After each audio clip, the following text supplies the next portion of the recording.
Hello, everyone. Welcome to How Admission Officers Decide Who to Admit or Deny. I am your host, Dr. Cynthia Colon. Welcome to the family if you are new, and if you are returning and you've been following for a while, I see you. So welcome back. We're going to be going over lots of things, but I just like to start by saying admissions is not fair. And if you have been following what's going on in the admission industry this year, you are definitely feeling it. And obviously, if you have a younger child who's class of 26, 27, 28, I've even spoken to people who have a class of 29 in eighth grade.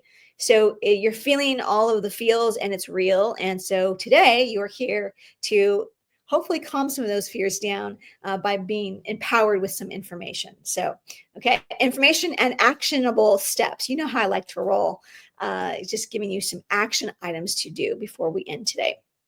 So what you may know is that the number of applications has increased over time, and it's been probably 20 to 30 years. It's been on the rise. At first, it increased by a little bit, and then it doubled, and then it tripled. It just keeps going. So the acceptance rates go completely down when the applications go up. Okay, I'm not telling you probably anything you don't know, or of course you can do the math, right? But the top 50 Ivy League colleges are all under 10% at this point, and many of them are under 5%, several of them, Harvard and Stanford, of course. And then you've got your top 50 colleges that are below 20%, okay? And that number keeps rising. Oh, and here's another number that rose this year. The number of colleges who received over 100,000 applications. So, I mean, anyway, here we go. So my dog Elvis is he's trying to jump and he's angry at me. Okay, hang on.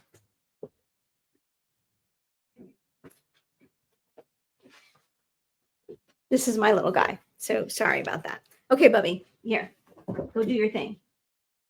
Ugh, okay, I don't have kids of my own. God didn't bless me with kids of my own, but that's my son. Okay, what you may not know is how this all got started. Or if you're looking here at the screen, obviously, U.S. News and World Report. I don't know too many parents who haven't heard of the college rankings, U.S. News and World Report. That actually started in the mid to late 80s, and it sort of had a slow start. But really, as human beings and as Americans, we all love a good list, right? Who doesn't love the top 10, Netflix, what's trending, right? I'm going to decide what I'm going to watch based on that. So we all love a good list and a good ranking. And so that's really what happened. And once that started to happen, colleges on the East Coast began to recruit on the West Coast and vice versa, because it became an industry. It became a strategy of marketing and increasing the number of applications so that they could decrease the number of admits, right? It's sort of a strategy and became an industry so that you could rise to the top of the rankings. And once you're on the top of the rankings, you don't want to be too far back down. You don't want to go down on those rankings. So that's how it kind of got started in terms of becoming an industry and a business and a climb to the top. Okay, so that's how it all got started. But if you're new to me, I'm going to give you a quick backstory just so you're like, who's this woman? Why should I be listening to you, Dr. Colon? Okay, well, here's me and my mom. I'm a daughter of an immigrant mother. She really wanted to go to college, but she was not really encouraged by her mom, and that's okay, right? It was back then. But she knew that I had a dream of going to USC, the University of Southern California. And when she met Mr. Raul Vargas, the Santa Claus looking man, I was a sophomore. So unbeknownst to me, she met him at probably like a Rotary meeting or some kind of business meeting, luncheon. And he said, when you're ready, like, here's my card and let me know and I can help you. And lucky for me, my mom was super smart and she held on to that card. And when it came time, I became very paralyzed in my senior year. And you might feel like your child has that sort of air of confidence, but trust me, they're dying and crying inside. So she said, okay, I'm going to get you some help. And she couldn't help me. She didn't know how to help me, but she knew enough and was courageous enough to ask for help. So here we are on the right, and that is my mom and dad on my graduation day from USC. Now, mind you, just a backstory, they'd also gone through divorce, and it was very terrorizing for me to put them in the same room together. But there they are. It looks like a happy family. So everything worked out. Okay. So I did graduate And then from there, I met lots of mentors, and I did wonderful things to gain a community at USC that helped me to get really involved and build my resume, essentially. And I built my resume enough that people looked, took a close look at what I was doing and encouraged me to go to graduate school. And to be honest with you, when I entered USC, I had no idea what graduate school was, let alone what an Ivy League college was, to be honest. But they encouraged me, and I applied to Harvard, I applied to Columbia, Penn State, a number of different graduate programs, and I was admitted to Columbia. I was waitlisted at Harvard, so I didn't get in, but I got admitted to Columbia, and I went. So there I am, the week of graduation, with my best friend from high school who flew out to be with all of us. Since then, I've gone on to do a number of things, but my real passion has always been in college admissions. And so I did my first book in 2017. I drafted my first book that came out in 2017. This is actually the second edition of that book with a different title and a repackaging. So I've had a wonderful time and a wonderful life spreading the news to students across the country, talking about the college admission process, because that is something I didn't know about. And I think so many people just need to have insider information. I mean, we all know a little bit about college admissions, but really the insider information is really what helps to get you admitted. If you're looking for some more information on me, you can go and Google. It is on YouTube. My TEDx talk is called College Admissions is Not Fair. So surprise, surprise. Okay, there's Elvis. I mean, sometimes he's just good the whole webinar and doesn't make a peep. So there you go. Here's Gary Clark. He is the vice president of enrollment at UCLA. I interviewed him many years ago. I've known him for a long time. But here's what I want to share with you that you should tattoo to your brain, because this is what Gary said. I asked him a couple of questions. I said, Gary, UCLA receives the most number of applications for any college in the country, in the world. So people ask me all the time, do they actually read all of the applications? And he said, yes, we do. So rest assured, comes straight from his mouth. But the thing that he said that rings true to me, and we use it with our students, so you may want to tattoo this to your brain. He said, when I asked him about essays and the application, he said, the biggest advice I can give is think less about what you think we want to hear and more about what you need to say. Let me say that one more time. Okay. He said, think less about what you think we want to hear and more about what you need to say, meaning the applicant. Okay. So don't take it from me, take it from Gary Clark. Okay, so in the next 30 minutes, I'm going to give you some actionable insights. I'm going to give you some behind the scenes truths. You're going to learn the 4 questions as promised, and I'll give you some strategic to-dos. Okay. I'll also share with you at the end how we work with students and how we get the results that we get.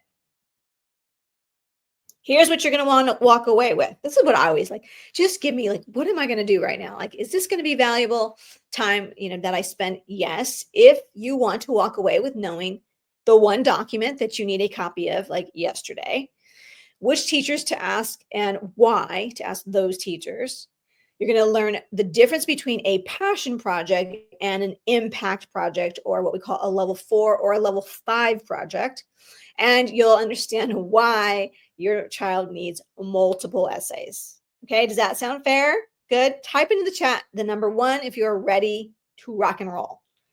Okay, you're like, yes. And now he wants, okay. So type into the chat the number 1 if you're ready to rock and roll. Okay. Okay, I can't give you any more attention now, okay? All right.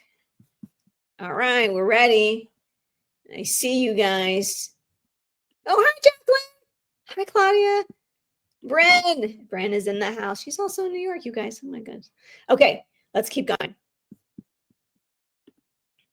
Okay, so who is this for? That's me and my mama.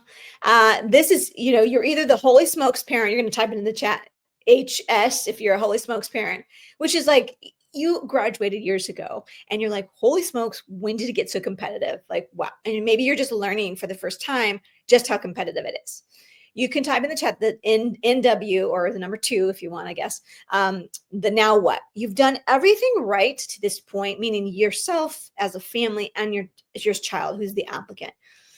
You have all the, they have all the good grades, they have all the lists of resume, and you're now just like, how do I help my child get, to the finish line? You're in the 7th inning stretch and now you need some help.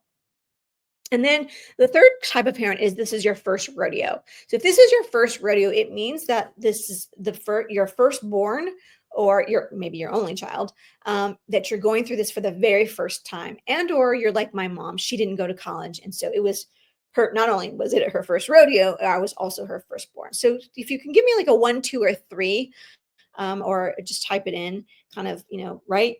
You're like, does it sound like you guys? Like, right? Yes, my mom she was the first rodeo for sure. But most of the friends that I went to college with that, have had students go through this process, they're mostly the holy smoke. They're like, why, how did it get so competitive? So, okay. So 1 and a 2. Yeah, I hear you. Okay. Brian, 1. Yeah. Okay. Nice to feel you. All right. You're right where you're supposed to be. And my mom is proud of you. So when I asked the question at my TED Talk is, should college admissions be fair? Of course, everybody feels like it should be fair. Everybody in the room raised their hand.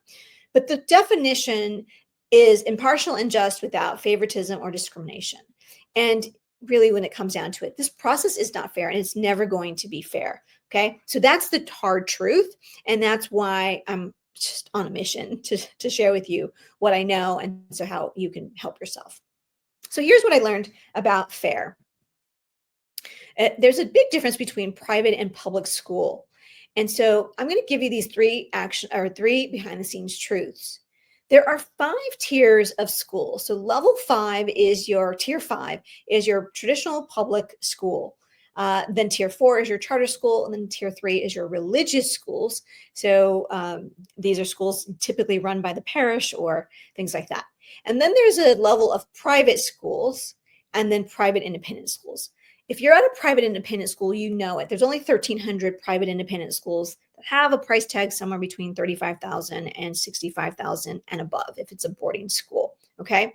So if you're at one of those tier 1 schools, you know it. But we tend to attract students somewhere between level 2 and level 5. We do obviously have students who are at our tier 1. But here's really the reason. All schools are not created equal. Okay. Now, I know you know that cognitively, but in this process, it plays a role. Okay. So if you are a level 5, a tier 5 or tier 4 school, your student goes to that, no worries. You just need to arm yourself with more information and as the pyramid goes up. Okay. Got it? Truth number 2 is that much of the reason, because of number 1, there are relationships that admission officers have with schools across the country. So my territory, for example, when I worked at Vassar College, I had California, Florida, half of Texas, North and South Dakota, Kansas, and Minnesota. Okay. That was my territory. It was my job. And every college your child is applying to has what we call a regional representative. I was just today at USC with a private client and went to the presentation, and she said the same thing. Each college has someone who's in charge of knowing and understanding the context in which your child comes from where their school is. Okay.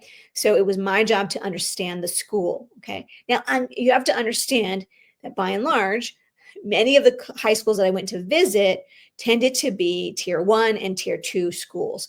So that being said, relationships that are built together with colleges are going to be the best idea for you, or the best way for you to also access. But here later, I'm going to give you some information about a document that you need to have as your arsenal to understand your high school and the context in which we read your school. Behind the scenes truth number 3, again, this is all stacking together, right? All schools are not created equal. There's different tiers of schools. 2, we tend to have relationships with schools that tend to be towards the top of that pyramid. And number 3, not all schools are created equal. We have a 95% rate of students percent of students go on to four-year colleges if you're from a tier 1 or tier 2 school. And if you're from a public school, a tier 5 or tier 4 school, it tends to be less than 50%. So just knowing this, the level playing field is not equal. It's just not from the get-go. So don't worry, that's why you're here, okay? So you might be wondering, like, oh my gosh, are we doing enough? Will my child stand out? Will she get in? All the things. Will this be my fault if it doesn't work out? If that's what you're thinking and worried about, no worries. You're in the right place. Okay. I got you. I got you. So everything I learned started here when I worked at Vassar College. If you've never heard of Vassar College, it's known as one of the original 7 sister institutions, schools. So there's the Ivy League colleges. There's 8 Ivy Leagues. And back in the day, there were 7 sister institutions. Vassar was once upon a time a sister to Yale University. Okay. And then Yale invited them to join in marriage and merge as one college, and Vassar turned them down and went co-ed. Okay, that's the backstory on Vassar. Now, so everything I learned, everything I'm teaching you today started when I was an admission officer and assistant director at Vassar. Okay, so I took all those behind the scenes secrets, and then I worked in high school as the director of college counseling at a private independent school, at a tier 1 school. This is a picture of the school. Marymount High School is in Los Angeles. And I took all those behind the scenes truths and I quickly applied them. Now, understand that a school like Marymount, a private independent school, it is imperative because of the parent body that is there and the price tag. It's imperative for the head of school to make sure these students are getting admitted to top 100 colleges. So that was our mandate as soon as I walked in the door. Thank goodness, within 6 months, students were admitted to Duke, to Stanford, to Brown, and many other schools. So all of these things I'm going to teach you today, again, started when I was at Vassar. It continued in my time at Marymount, and then I continued to hone my process, okay? So you're in good hands, I'm going to tell you. So what makes this different is, look, at the end of the day, I don't just make this stuff up, right? Everything in the book, everything I'm teaching you is supported and backed by the over 10,000 students who've used our essay writing formulas and our programs or what we call our Ivy Success Formula, which is the total package. Good? Are you still with me? All right. Okay. We begin. So I just want to make sure. Okay. Good. All right. So I begin by telling these 2 stories because it's pretty typical. So on my right, well, both of these girls are graduating this year, class of 25 from college. And we've got Emily on my right. She's graduating from Harvard. She was the now what. The mom was the now what mom. They had done everything right. She was in a Girl Scout Gold Award. She was captain of the soccer team. And not only, she had 4.5 GPA, et cetera, et cetera. They'd done everything right. And then they came, I'd met them as when she was a sophomore. And so in the fall of senior year, mom calls and says, I don't think this essay is good or right or whatever. And so I read it and quickly gave her some feedback. And then we've got to work with the formula that we've been honing now for years, decades. And she was admitted before Christmas. Juliana on my left here, Juliana happens to be the daughter of my roommate from Columbia. And Becky called when she was a sophomore and she said, we just took a tour. Jules is in love with Cornell. I don't know how to help her. She'd gone to Skidmore and she just said, I need your help. Can you help her? So we started working and she applied the Ivy, what we call the Ivy Success Formula, sort of our 3-step formula. And by senior year, she was admitted to her dream college. So amazing. So let's walk you through these 4 questions. We begin with question number 1, and that is, how do you compare to your peers? So now what you might know already is that grades are important, and certainly taking honors and AP courses are important. The rigor of your curriculum is important. Some of you might have IB, International Baccalaureate programs. So you might know all of that. That tends to be what people already know. What you may not know is that once your child applies, we're going to recalculate the GPA. So the GPA you see on the transcript is not the admissions GPA. So it's focused on the sophomore and the junior year in core academic subjects. I call those the 5 academic food groups. You may want to write this down. The 5 academic food groups are English, math, science, social science, and modern language or foreign language. Okay, those are the 5. When I was at Marymount, they called it modern language. So I don't know, maybe just because they wanted to be modern. So those are the 5 academic food groups. As far as everything I know, if you're applying to a top 100, top 50, if certainly for an Ivy level institution, you want to have all 5 of those for all 4 years. Okay, that should be the goal. Okay, the minimum goal. Okay, now you also may not know that your child, every applicant is going to be compared to their school group, their peers in their school. So everybody applying from Marymount High School when I worked there to Stanford, to Duke, to USC, to Northwestern, or to University of Michigan, they were competing against each other. Okay, so the comparison is I'm gonna understand this school group, and then I'm gonna select from this school group who's going to be admissible to X, Y, or Z college. Okay, so you may not completely understand that. So how do you rank from among your peers? Okay, now the other thing, this you may want to screenshot this, but there's a lot of words here. So I'm going to tell you what to do. So the one document that you need to get a copy of yesterday is called the school profile. So what you're going to Google when we're done, you're going to Google the name of your high school plus the words school profile. For example, you will Google Palo Alto High School school profile. You may tack on, PDF at the very end. That might help. But a PDF document should come up. If you don't see it right away, go to the high school website, to the counseling department. You're looking for the school profile. Why, Dr. Cologne, are you spending so much time on this? Because that document is going to give me the demographic information of your school.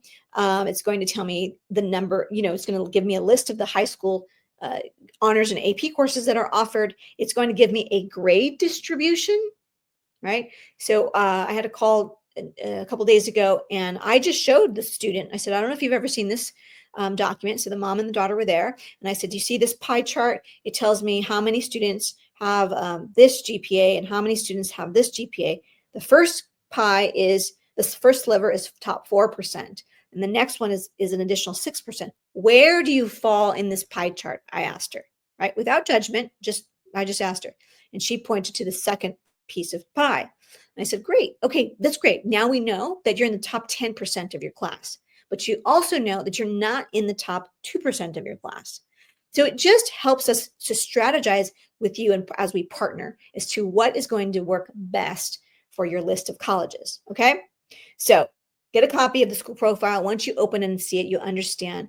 The best ones also give a list of colleges to which students from your high school have been admitted in the last 3 years. Okay, those are my favorites. Okay, oh, so good. I know I think they should just give them out in day one of freshman year. I don't know why. So here are your must-dos. Maximize your opportunities in the 5 academic food groups, as I mentioned. Number 2, understand the school profile. Get a copy. If you cannot find it, call the office, the counseling office, and get a copy. And build counselor relationships. Go in. I think the chapter 1 of my book says, go in with a basket of cookies or an apple and to meet the counselor, because you need that relationship. Okay. So, don't take it from me. This is a student who was at a tier 1 school, tier 1 private independent school in Texas. But even still, his mom wanted him to go through our programs when he was a sophomore to get a head start. He didn't need all of our programs because he was in good hands. But she later, these are her words, she said, he did way better than his friends. And it was because he started early. That's what she said. Her words, not mine. So that is Ryan. And then just a couple others. So on my right, I've got Malik, who was our youngest student. He was in our programs as a freshman in our group coaching programs, and he is now at UVA. And we have Cosette, who was one of our older students in our very first cohort. She'd been denied to college, every college she applied to twice, once as a high school senior and another time as a would-be transfer student in her first year out of high school. And her mom, like you, came to a webinar like this and heard me say, students aren't rejected, applications are. And the light bulb went on and she said, oh, I've got to get my daughter enrolled. And Cosette followed everything we did and was admitted to her dream college, which was UC Santa Barbara, and was admitted to Berkeley. So she went to Berkeley, which is a great thing because she's from Maryland. It's very difficult to get admitted to Berkeley from being outside of the state. So anyway, if you want to be like any of them, you can book a call. I'll pop it into the chat as well. So there you go. Okay, let's keep going. Okay, so we're going to the next question. What do you teach? What do your teachers say about you? Oh my gosh, you guys, this is my favorite story to tell. So what you may know is that you need letters of recommendation from your teachers, and pretty much every single college, especially the top 100 colleges, they're going to ask for a requirement of one. But I strongly recommend that you submit two, and many of them will invite you to submit 2 teacher recommendations. Okay. Now, so you know that. What you may not know is the role of the teacher. Okay, remember I said you're going to walk away today knowing which teachers to ask. So the purpose of the teacher recommendation is to verify and solidify, meaning verifying like the grades and the academic performance and the potential of this applicant, and solidify, like adding a layer of confidence for the admission officer. Okay, so when I'm reading the application, if I'm being honest, you get a sense of how smart and savvy the student is, how intellectually driven they are, and do they like to be stimulated intellectually. And when you read a recommendation from a teacher, it's meant to help me, am I crazy, or like am I on the right track? So that teacher's sort of putting together if she or he is painting that same picture in my head or reinforcing what I think. Oh, okay, good. So it's meant to verify and then solidify, okay, yes, I got it. Yes, we agree. We're on the same page. Okay, so that is what the teacher's role is. Teacher's role is to verify and solidify that the applicant is academically prepared for college. Not that she's just a nice person and kind and super likable, although those are bonuses. It's about intellectual curiosity and the academic potential. Okay, so here's a quick insider tip. Okay, this is a story I like to share because it's shocking, but here we go.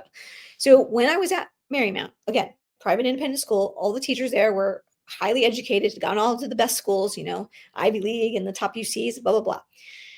Well, a letter got returned to us because it was mismarked or something. And we opened the letter to find that one of our AP teachers, had handwritten a letter of recommendation, like on the back of the sheet, not typed. And it was like 3 or 4 sentences. This student was applying to an Ivy League school, early decision. And we almost fell out of our chairs. We're like, oh my God, this is not acceptable. So I share this, we fixed it and everything, but I share this really because most teachers, if a teacher from an Ivy League institution teaching an AP class who teaches at a private independent school didn't know how to write a letter of recommendation that adds value to an application, if that teacher didn't know, I can only imagine teachers at most high schools across the country, right? So in that moment, we went to the head of school and we said, we need to teach the teachers how to do this. Like this, we can't just assume they know how to do this. So I say this because most teachers don't know how to do this. So in our programs, we teach our students what to do, who to ask, when to ask them, and how to do it. We give them a template to give to their teacher to help their teacher out. Okay. So it's a real strategy that helps in the long run. Okay. Here's Jonna. Jonna is now a junior at Princeton. And I shared this with you because she was one who joined us soon. She became a VIP client and she followed the formula every step of the way, including for her teachers. And she was at a really highly ranked public school in Chicago. And again, she's now at Princeton. Bonus points if anyone knows who Craig Robinson is, that's who she's standing with. Craig Robinson, he's a Princeton alum as well. Okay. All right. You can type that into the chat. I'll come back to it and look. All right. So here are some success stories of this year, you guys. This is Ethan. You can see he was admitted to Duke this year. He applied early decision. He was one of our elite clients. And then Mark just got word. He finally, all of things came in. He's been admitted to Berkeley and to USC. I think he's choosing between those two. He became a VIP client maybe about February of a year ago, right, when he was a junior. So those are our happy success stories. Also, these students followed the template for the teacher recommendations, by the way. All right, here are your teacher must-dos. You guys tattoo this to your brain or write it down. Choose teachers who know you well and can speak to your academic strengths.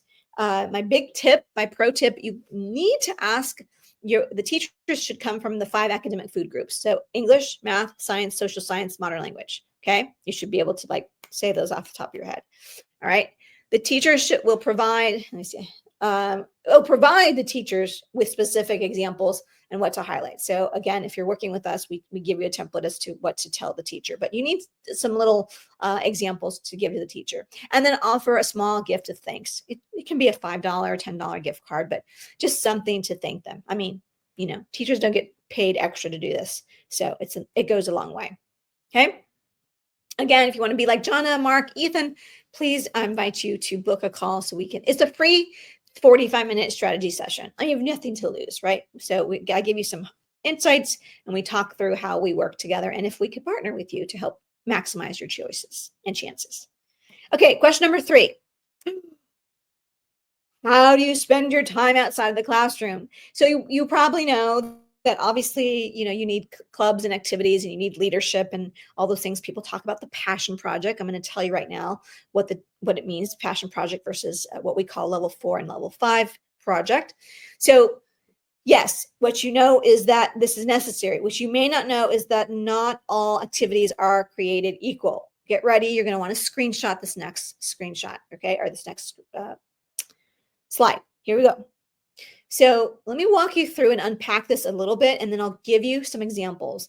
So our philosophy in teaching is I'm going to tell you what to do. I'm going to show you an example, and then you're going to do, right? Obviously not right this minute, but so I'm telling you the level 1 leadership is the school involvement. That is like 95% of the applicant pool is involved in a club, an organization, a sport, does something. Okay. Level 2 is school leadership. I want you to think of selected or elected positions. Okay. Student body president, editor-in-chief, team captains, club presidents, class presidents, league champions, debate team leader, things like that. Okay. Your coolness factor is what probably the most equivalent to what I hear as a passion project. So understand that level 1 is 95 to 98% of the applicant pool. Level 2 is about 15% of the applicant pool. Level 3 is about 10% of the applicant pool, which is like, oh, Dr. Cologne, that's amazing. Yeah. So a passion project or a coolness factor is doing something your child loves to do, and they would do it whether anyone paid them or gave them a grade. Okay, they would just do it. Okay, so it could be learning multiple language. It could be club volleyball. It could be having a part-time job. It could be knowing all things Bridgerton or all things baseball. Whatever it is something that you love to do. Okay, that's again about 10% of the applicant pool, which is like, hooray, success. Okay, except that we started by saying that the Ivy Leagues are all under 10%. And some are even less than that. And let's face it, even those that are admitting 20% or 30%, it's getting harder and harder to stand out as we are already crossed the line of more than 5 colleges receiving over 100,000 applications. What? Crazy. So level 4 is the impact project, which gets you to about 5% of the applicant pool. And level 5 is intellectual curiosity, which gets you to about 1% of the applicant pool. So what is that? No worries. I'm going to unpack it for you. Here's a level 3. On my right, you have Mira, and she is now at Berkeley. And you have on my left, you have Gemma, who is currently a senior. She's one of our success stories now. She was admitted to Northeastern and Binghamton University, and also to Elon and others. But both of these girls are competitive dancers. They did competitive dance much of their life. And then at school, they were also on the cheer team. So they were contributing their talent to their community, which is fantastic. And I think both of them were doing something even more at their dance studio. So it's great. It's a coolness factor. It's a great project, right? And then Mira had a real niche with being a tap dancer. So that was even more. So that's a level 3. Solid, solid, solid. Like 10% of the applicant pool. Okay. Here is the difference, a level 4. So a level 4, we've borrowed from the Girl Scout Gold Award criteria. So you may want to write this down. The criteria, there's 3 criteria. And so with a gold award, you must solve a problem, 2, for a community you love, and 3, spend 80 hours or more. Okay, boom. That is the criteria for a Girl Scout Gold Award, which when I was at Vassar is one of the things we would write at the top of the notes page if the student was a Girl Scout Gold Award or was an Eagle Scout as a boy in the Boy Scouts. Okay, so what does that mean for Sienna? Sienna came to me and she was a sophomore, and she said, Dr. Colon, I am like too shy. I'm never going to run for class president. That's not going to be me. I just want a project I can do on my own. So with our team, we met with Carol Grace, who's our resident sort of placement officer, so to speak. And we said, here's what she loves to do. Sienna loves to sew and knit, and she's very crafty, but she also thinks she wants to be a pediatrician. She loves kids and all of that. So Carol Grace found her an organization called Beads of Courage, which she was just given the instructions to sew bead bags so that kids with cancer could put their beads when they had milestone parts of their treatment. And she would write a little note that went into the bead bag. So she didn't have to start this organization. She just got the instructions from the organization. Now, here's where you want to really pay attention if you've been floating off for a second. She could have taken that and done so 10 bead bags, right? And that would have taken her like maybe 15 hours. That would have been a level 3. She did it. It was a passion project. Good.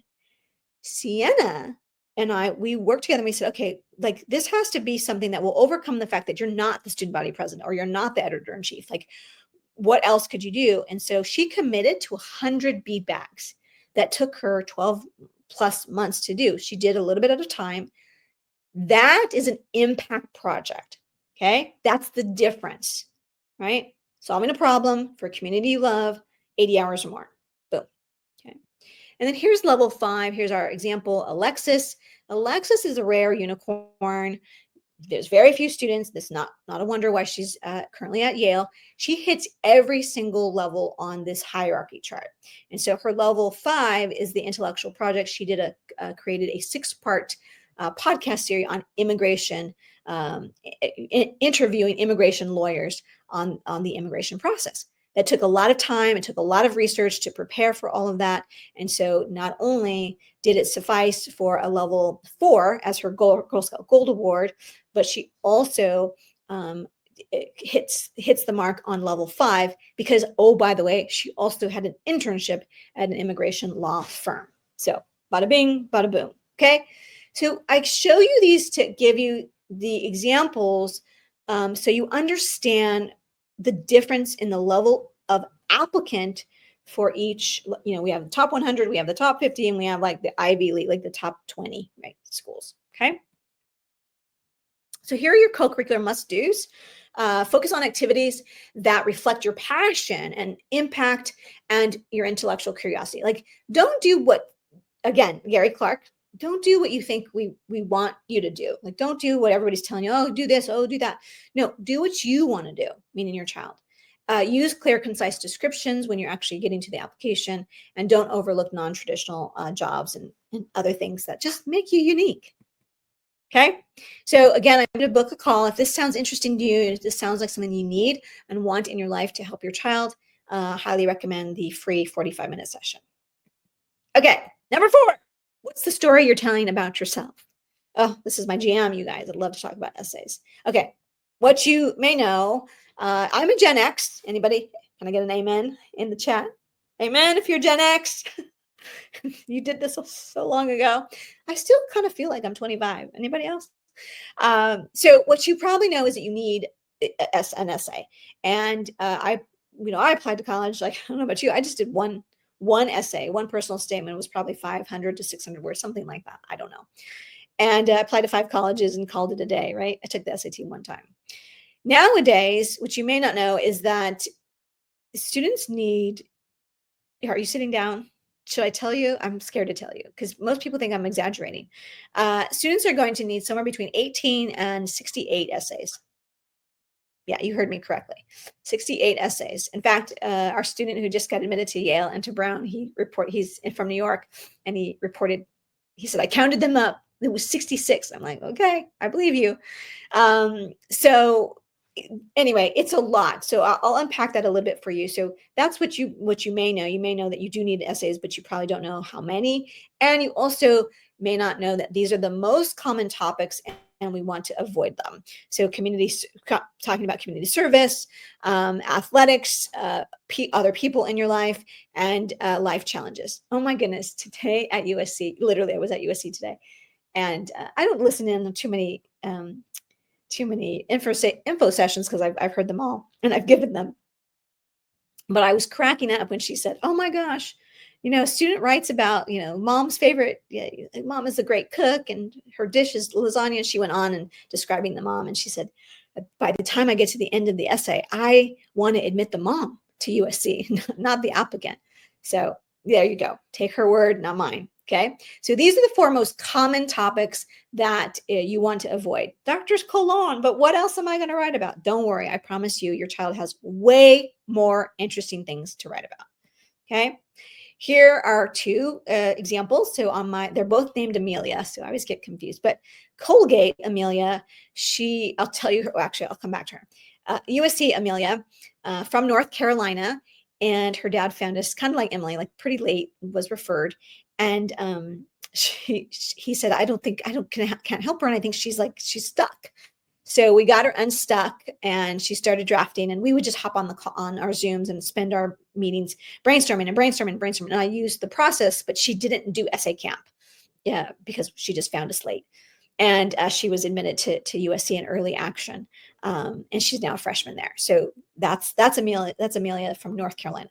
Amelia from Texas, her mom I knew, and she was referred to me as well. So she's from Texas.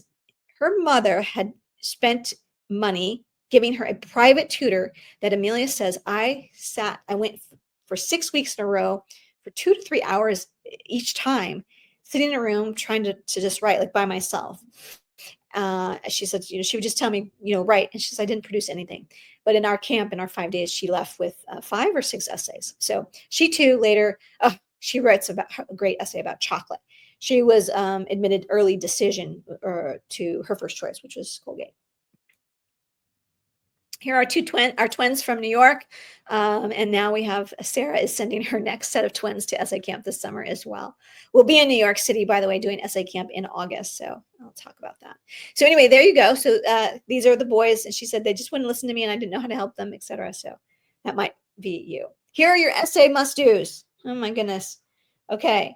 So your essay must-dos, start learning and reading the essay. If you remind me, I'll give you a link to at least our 10 sample packet. Okay. Don't wait until fall. Our tour guide today said a favorite thing. He said, procrastination is not your friend in this process. I'm like, oh, I'm writing that down. So, get started, start reading. That's the best thing you can do because you're going to gain some ideas on how to be a little bit more creative in this process. This essay is not an English paper or a research paper. And it's definitely not a regurgitation of like some big vocabulary words. Definitely none of those things. So it's a very specific type of writing for the admission essay. Okay. Book a call if if this sounds interesting and important to you to get some help. Here are some more of our success stories. And our students, we've been Zooming before Zooming was a verb. I love to say that because it's true. Students, families started finding us even when we were still doing the camp at Marymount here on the campus. we found students from Northern California started finding us. So we've been Zooming for quite a time. So here's just some of our other students from North Carolina and New Jersey and New York, etc. Okay. All right. I'm gonna just for sake of time, because I want to try and stay. I'm gonna just share. I'm gonna stop sharing. Yeah, Gen X in the house. Amen. Okay. Stop sharing. So if it's okay with you, I'm going to just share briefly, maybe 5 minutes, just how we work with our students. And it's a little bit of repeat of some of the things but just to drive home the point. So you hear me talk about college essay boot camp. That's probably what we've become known for. We do have 5 sessions, 2 in June and 3 in August, the first 3 weeks of August, the last week being in New York City. And then 2 in June, 2 full weeks of June, the 16th and whatever the other date is. So we're known for that. But here's what I learned. Because I worked at Marymount, the essay camp was born out of my time there, because we just didn't have enough time to go over all of the essays in fall of senior year, even though we had a 50-to-1 student to counselor ratio. I mean, that's a luxury. Nobody has that, right? Unless you're at a private independent school. But even still, it wasn't enough time. So we started essay boot camp. So we've been doing essay boot camp for longer than I care to admit, like since 2003, you guys. We were among the very first boot camps to get started years ago. So that process, when I say 10,000 students have used our formula, that's because that formula is team-proof, battle-tested, like bar none. But what I didn't really put together was that all of the other pieces at Marymount, we started working with these girls when they were freshmen. We started telling them what to do, to get online, to get an email, to communicate with the colleges. We told them everything to do step by step. So by the time they got to summer before senior year, they had done all of the other pieces. All they needed was now to put the essays together and then put the application together. So I later really learned that what we really need is a more comprehensive package, so that all these other steps that I took for granted that the students from Marymount would do, that we would teach them starting freshman year, we put all those things together. So that being said, we now call that all of that umbrella is our Ivy success formula. So step 1 is assessing where you are on the hierarchy chart. So level 3 is our coolness factor, or what you might call passion project, which is great. But if you're going to work with us and you're serious about accessing top 100, top 50, or Ivy League schools, it's a non-negotiable. You need to get to level 4 or level 5. If you're going to work with us. Okay, it's not required, right? Not everybody wants to do that, but if you're going to be a VIP client or even an elite client, we're really pushing you to get to level 4, okay, to have your best results. So that's the first, right? So most people stick with the passion project, but we say, no, you need an impact project or intellectual, okay, just depending on what your goals are. Step number 2 is the essays. Most people focus 80% of their time focused on one personal statement, just because that's what we knew, right? Can I get an amen? Like I saw you guys. So I see you. And so students will spend 70-80% of their time and energy into that one personal statement, and leaving the other additional supplemental essays as secondary, as stepchildren. And you just can't do that. All of it has to work together. So we take an approach of a signature core 4 essays. You may want to write this down. Who am I? What am I good at? What's something cool about me? And why this major? Those are the core 4 that we concentrate on in essay camp. Again, we've been developing essay camp and the philosophy and how we teach essays since 2003. So that's proven. So if you can draft and craft these 4, we teach you how to repurpose and retweak those again and again. So you're not actually writing 68 different essays. For my VIP clients, we take those 4 and we typically add another 2 to 4 more, giving us a cadre of 8 total. And then we repurpose and repurpose, right? So if you talk to Adrian, the one from Stuyvesant who said 66, he'll tell you that that's exactly what we did. and he repurposed them. Okay. It's still not easy, but it's better than writing literally 68 essays. Okay. So that is step 2 in our Ivy success formula. And then step 3 is getting a battle approved college list. Most families approach this and say, these are the schools we know, this is the top 30. And, everyone wants to go to the same 30 schools. If you can even name 30 schools. And so that's not going to be a recipe for success. You have to be honest about yourself. You have to look at the right data and the right reports that we teach you how to do the research. And we actually we just recently spent about 100 hours developing a whole list and all the links and everything that you need to know to really figure out, where does my female daughter have an advantage? Where does my son have an advantage? Which out-of-state flagship public schools are going to take more, right? Michigan has a much higher out-of-state percentage than the UT Austin. That's important for you to know when you're deciding what the list is. So the third component is really all about how do you and how do we together partner to set your child up for success. That's total key. Okay, so that's our three-step formula, and that's really our philosophy, bar none. I should add that one of the big components, this maybe should be like part number 4, I guess, to our formula. I mentioned Amelia from Texas, and she went to a level, a tier 1 school, so she had all the resources available to her. And I think the gold standard that most families think is like, oh, I need to have one-on-one tutoring for my child and pay lots of money for that. We actually really believe in groupthink, or the power of sitting among your peers who are also just as ambitious. So when you're in the room, literally or virtually, with other students who are writing their essays and also thinking about applying to Ivy League schools, nobody says these things, but you all know why you're there. It raises the level of your child's confidence and productivity. So we really believe in a combination of the one-on-one combined with the group. So if the group thing is like not your thing, and you're like, no, I want my child to have their own personal coach and one-on-one the whole time, then we're probably not a good match, honestly. But that's what I found at Marymount. And that was something I was surprised to learn, because all of the girls were super ambitious anyway, but the amount they were able to get done in a 5-day span proves every time we do it. So yeah, it raises the bar for everybody. So, okay, anyway, I've talked enough, you guys. I'm an open book, happy to answer any question that you type into the chat now. And let me put my better glasses on. So go ahead if you've been saving up. First of all, was that helpful? What did you hear? What's a good takeaway that you had?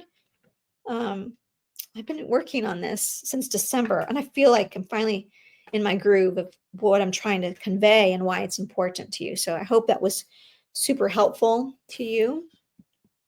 Okay. Questions? Any questions at all? I'll take them. The 4 essay. Yes, Claudia. Okay. I just love StreamYard. This platform is called StreamYard, and I just love it. I don't like that I can't see and talk to you, but anyway. Okay, so here we go. Repeat that. Oh, yes, Amy, thank you for your reminder. Okay, let's do this question first, and then I'll find the link to the other thing. So the 4 essay questions are, ready? Who am I? What am I good at? What's something cool about me? And why this major?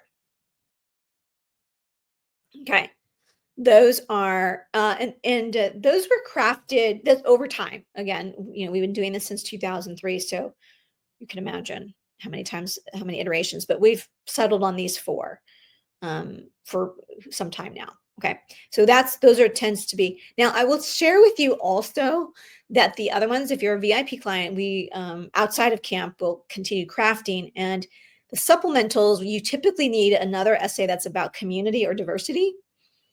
We call it the community diversity question. You need a well, you have a why this major from what we did, but why this college is another one. And a strategy that we use with our elite and VIP clients is to come up with a golden nugget that's going to be pretty repeatable for almost every college. So you're not literally reinventing the wheel, but the why this college is super important. I feel like I'm missing one. So those two always are the first two that we start with, in addition to those first four. Okay, so I hope that was helpful. Let's see. Lumiere, is that, I'm not familiar with Lumiere, but I'll talk about the education. Okay, projects in a second. Oh wait, I'm going backwards. Oh gosh, no. Chris Anthony. Okay, so could you please share? Okay, let me just see if I can remember. I have a shortcut sometimes. Okay. 10 samples. Is that my? Yes. Boom.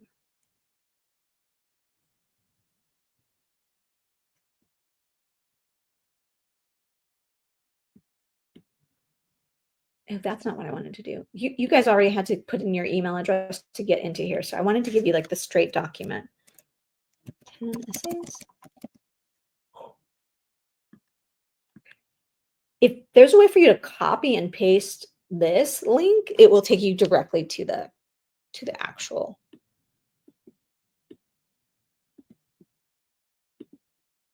So I don't know if that was helpful, but anyway, if you can copy and paste that link, that'll take you directly, so you don't have to punch in your email again. Okay, let's see. Let's go back. Let me find. Ooh, I lost track of where I am. Okay, Chris Anthony was next. Sorry. Is it too late to start an impact project as a junior? No. Okay, so, and I don't remember. Chris Anthony, I've been having a lot of conversations with new people. We've been running these ads on Facebook and Instagram, so you might be new that way. No, that's the thing. If you're 2026, you're about 9 months away, right? Is that the right math? We're now in April, so there's plenty to do with working with us. If you're as an elite client or as a VIP client, it's complimentary, and the services that she offers. So I mentioned Carol Grace earlier. Carol Grace is the one who placed Sienna with her bead bag project. She found it, all of this takes time, you guys, right? And even with my VIP clients, like I don't literally do all the work. Like I have a team of people. That's why you hire us to as a VIP client or an elite client. So she found that project for her. We also help. I mean, one of my favorite things to do is to brainstorm ideas for students, and it doesn't take a whole lot, right? A quick example, I use this a lot for everyone is, okay, merging something you love to do with something you have to do is the goal. Okay, so you may want to write that down, tattoo that to your brain. The ideal impact project is merging something you love to do with something you have to do. So a student who loves dogs and loves to be at the shelter would do that anyway, and also wants to be a creative writer or a novelist or wants to major in English. Okay, so how you have to show evidence that that is in fact true. So she goes and volunteers at the shelter and writes their weekly newsletter, interviewing the four-footed paw friends and getting them to be adopted. Okay, boom. If she did that for a whole year, writes the newsletter that's her job. She's merging something she loves to do. I would go and spend time at the the shelter anyway with something she has to do. I have to show evidence that I am who I say I am and who I want to be. Okay, so that's the ideal project. You don't have to cure cancer. Okay, simple. Don't overthink it. It's plenty of time. Okay, let's see. Nika is next. Let's see, what does this say?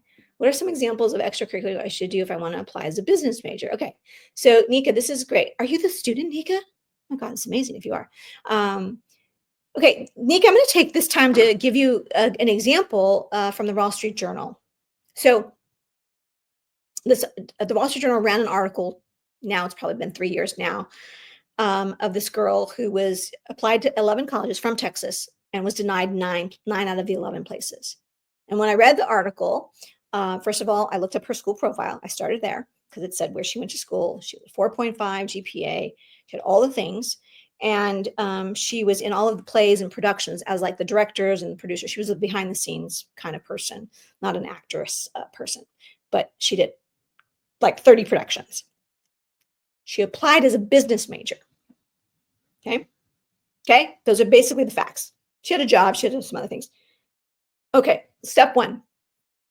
Of the 9 colleges that she was rejected from, 7 of them were not on her school profile.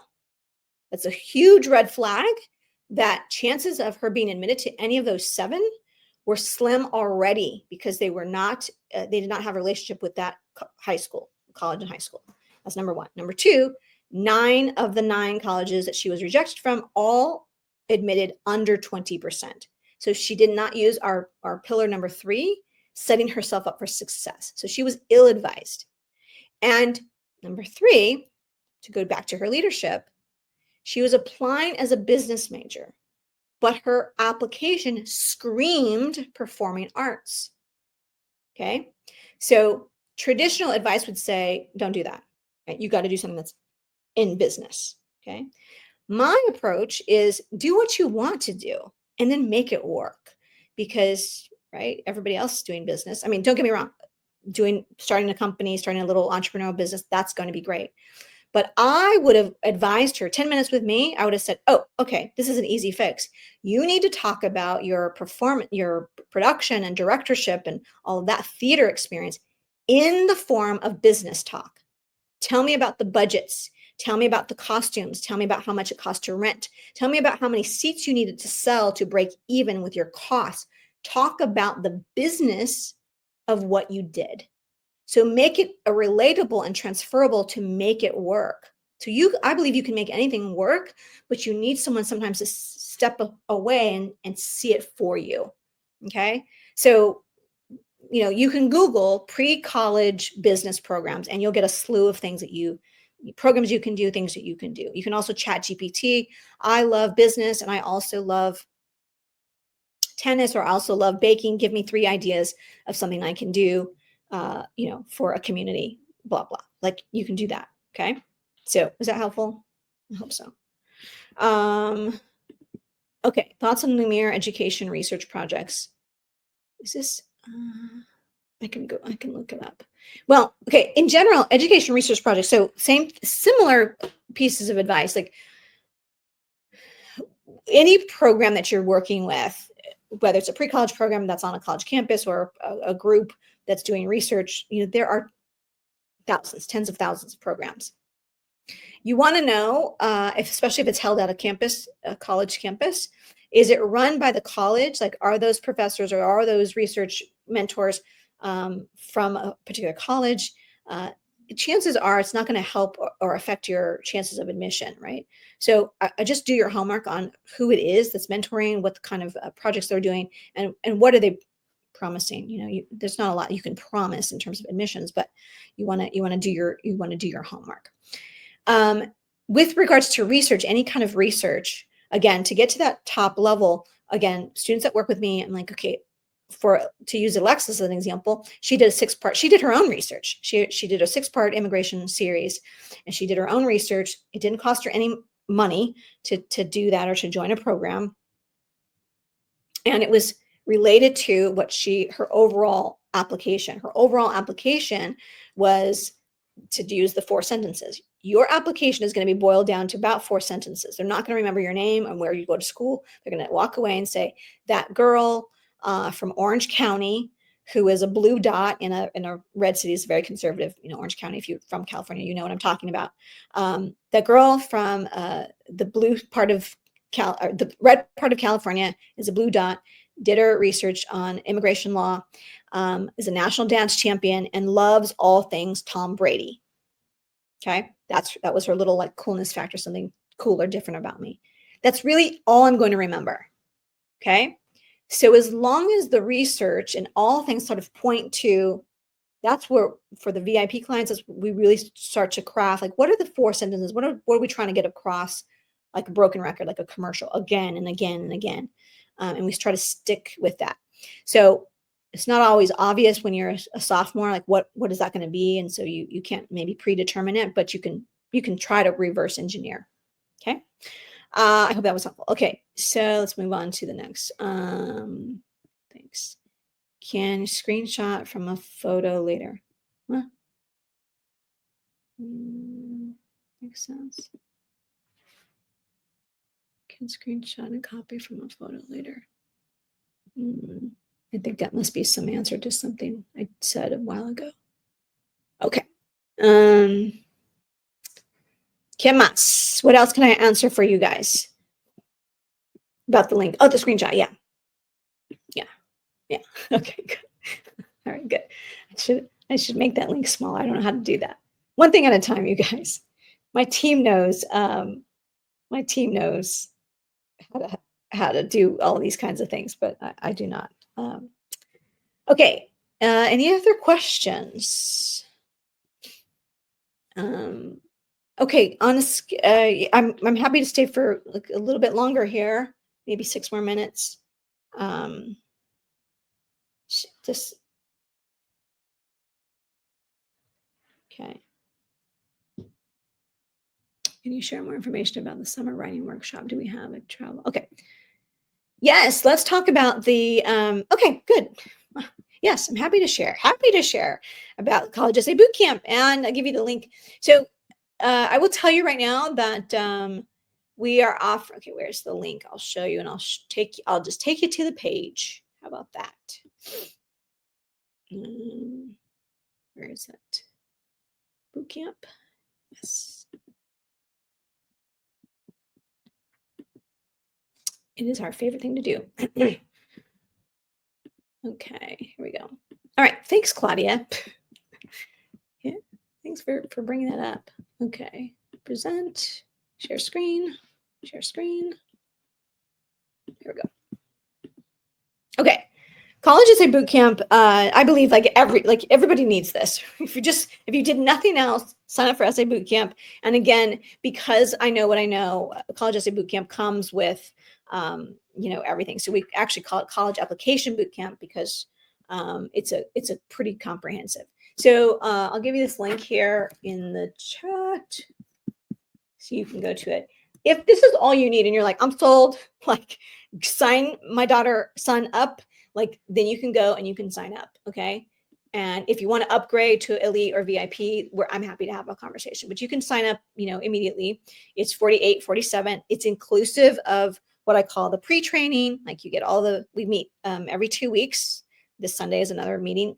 We have our guest this Sunday is an admissions person from USC. It's sometimes a student, it's sometimes an admission person, but I use my Rolodex to bring to the table. So, okay, so this actually pretty much goes through like what I talked about today, my journey in working with different students. But this is what I want to show you. The dates. You probably want to see the dates. So here you go. Okay. So these are the dates that we'll do. And we've decided that we're going to do Northern California, June 16th. So we'll be in sort of like in the Oakland area, somewhere around there. We have families in like Rossmore, San Ramon, Oakland area. So we'll be on that side of the water in Northern California, June 16th. All of the camps you can join virtually. Okay. So let me be clear. Again, we've been Zooming since, 2017, 2018. We've been Zooming for a long time. So any of them you can join virtually. Okay. But June 16th will be in Northern California. We just decided this and added this this week. June 23rd will be in Los Angeles, probably close to Manhattan Beach, which is where I live. August 4th will be in Los Angeles as well, probably somewhere different, but just try to be centrally located. August 11th will be virtual only, and then August 18th will be in New York City. Probably closer to Lower West Side to be close to also New Jersey, which we have clients there. We have clients in New Jersey and we have clients in New York City. Okay.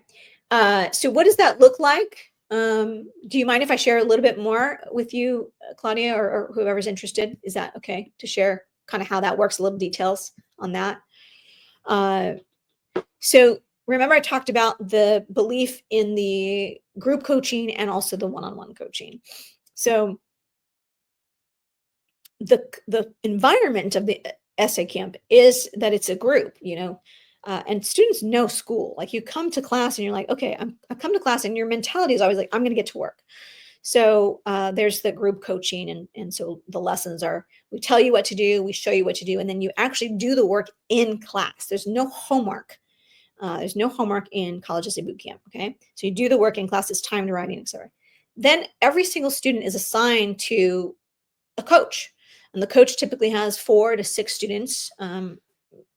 Usually no more than 6 students for the week. So you get some real, one-on-one time. So that's where the one-on-one, you get a one-on-one coach for those 5 days.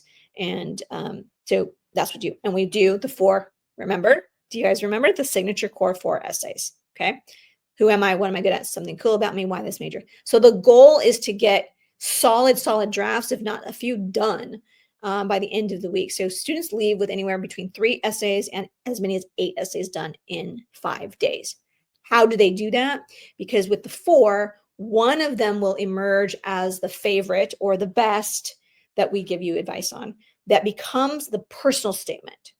So the personal statement is 600. Am I getting too? I feel like I'm getting so in the weeds. This is so much detail. Am I overwhelming you? Okay. If I'm overwhelming you, tell me. So the personal statement is emerged as a long essay. So one of these 4 becomes a long version and a short version. So now you have 5. Okay. So core 4. But sometimes these other ones, students develop a long and a short version of them right there in class as well. Okay. So then you might end up with 6 or something. But it's really based on 4 core topics. Okay.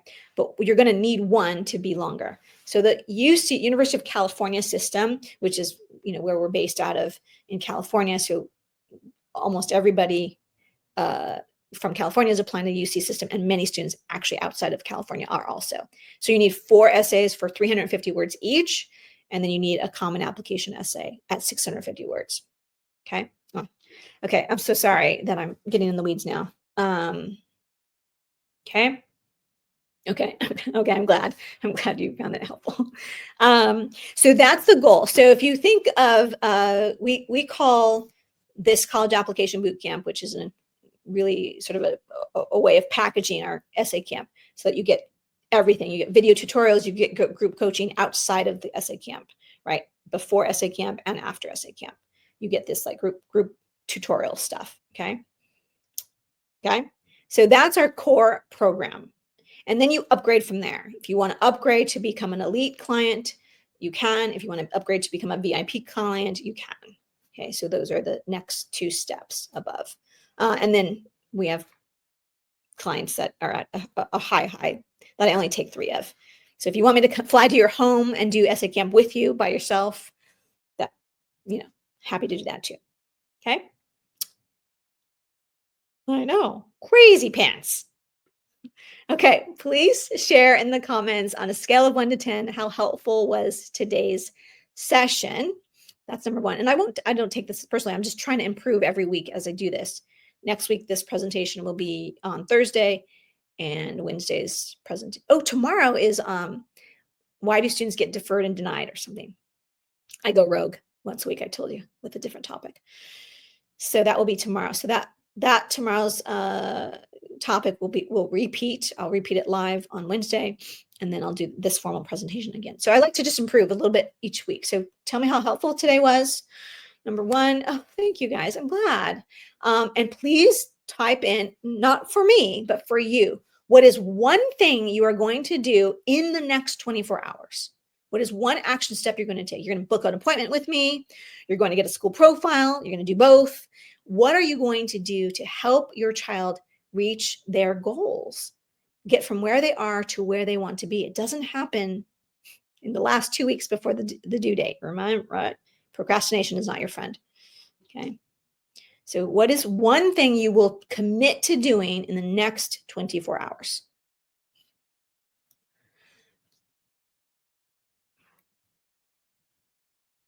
You can sign up for boot camp.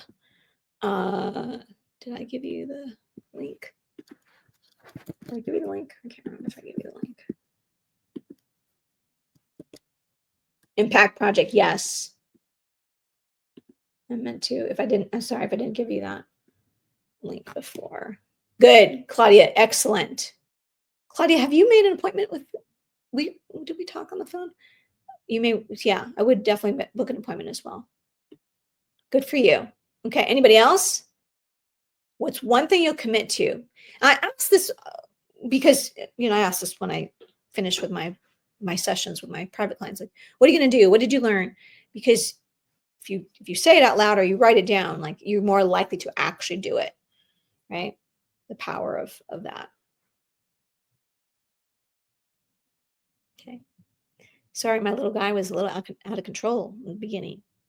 He's now sleeping and he's totally fine. Okay, let's see. Anybody else? Okay, my friends, lovely to meet all of you and have some of you new to our world. And please, as I say every time, like, wherever you are, make it a happy and sunny day. Maybe I'll see some of you tomorrow. Tomorrow, again, we're going over what tomorrow's topic is: why students get denied and deferred and what to do about it. Okay, bye, everyone. Good night, sweetheart. Well, it's time to go. Look at boot camp options. Yes. Okay, great. My daughter is doing, oh, okay, there was a delay. Oh, wait, let me take a look. School profile. Yes. It's like my mission to tell everybody about the profile. Look at the boot camp options. Boom. Go, Jennifer. Let's make it happen. And have a debrief. Data sets. Go, Bryn. I love it. SAT, yeah, I'm doing SAT prep, and then we'll schedule. Oh, yeah, okay, good, Claudia. Okay. Thank you. Good, Chris. Mil gracias. De nada. I love it. My mother would be proud of all of you. Love it. Okay. If you didn't hear me say, if anyone happens to be from North Carolina, I'll be live in Asheville next Thursday. So we are inviting people from sort of like a 2-hour radius. Okay. So, all right. Okay, for sure. All right. It's time to walk Elvis, give him a last little break. And I'll see some of you tomorrow, and I'll see some of you next week, and I'll see some of you on a Zoom call very, very soon. All right, everyone. Bye for now.